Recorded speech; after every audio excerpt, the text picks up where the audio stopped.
Imagine this, आपके पास लाखों dollar का आइडिया है और आप अम्बिशियस भी हो, बट उस पर एक्शन लेने के बजाय, उसे एग्जीक्यूट करने के बजाय आप बैठे बैठे ये सोचते रहते हो, व्हाट इफ आई फेल, अगर मैं फेल हो गया तो, अगर लोगों ने मुझ पर हंसना शुरू कर दिया तो। आप अगर मगर के चक्कर में ये भूल जाते हो कि there is the chance of success as well, कामयाब होने के भी तो चांसेस हैं।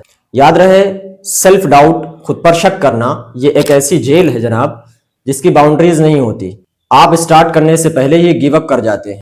और सबसे खतरनाक चीज कि इस वहम को बढ़ावा देने में हमारी सोसाइटी भी कोई कसर नहीं छोड़ती। आप पूछोगे वो कैसे? वो ऐसे कि रिलेटिव्स में से कोई कह रहा होता है कि मेरे बुआ के लड़के ने इंटरव्यू के बहुत सारे चक्कर काटे पर उसका तो नहीं हुआ। उन्हीं में से कोई कह रहा होता है कि मेरे मामा के लड़के ने बिजनेस शुरू किया और बिजनेस चला नहीं और सारे पैसे डूब गए। दोस्तों में से कोई कह रहा होता है कि ब्रो ये रिस्की लग रहा है, और हम जैसे ओबीडियंट शीप सेफ रास्ता खोजने में लग जाते हैं। याद रहे, हिस्ट्री कभी भी उनके द्वारा नहीं बनाई गई जिन्होंने सेफ सेफ का खेल खेला।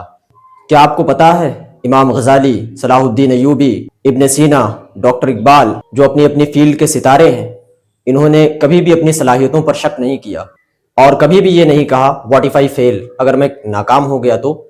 बल्कि इन्होंने अपने आप से ये सवाल किया कि क्या हो अगर मैं अपनी कैपेबिलिटीज के बलबूते दुनिया ही के नजरिए को बदल दूं। सवाल ये है कि क्या सेल्फ डाउट ये हमारे फ्यूचर को डिसाइड करेगा या हम इससे जान छुड़ाकर एक्शन लेने की तरफ कदम बढ़ाएंगे। अगर आप तैयार हैं एक नई शुरुआत के लिए तो कमेंट करके जरूर बताएं कि आप अपने लिए कौन सा चैलेंज लेने वाले हैं।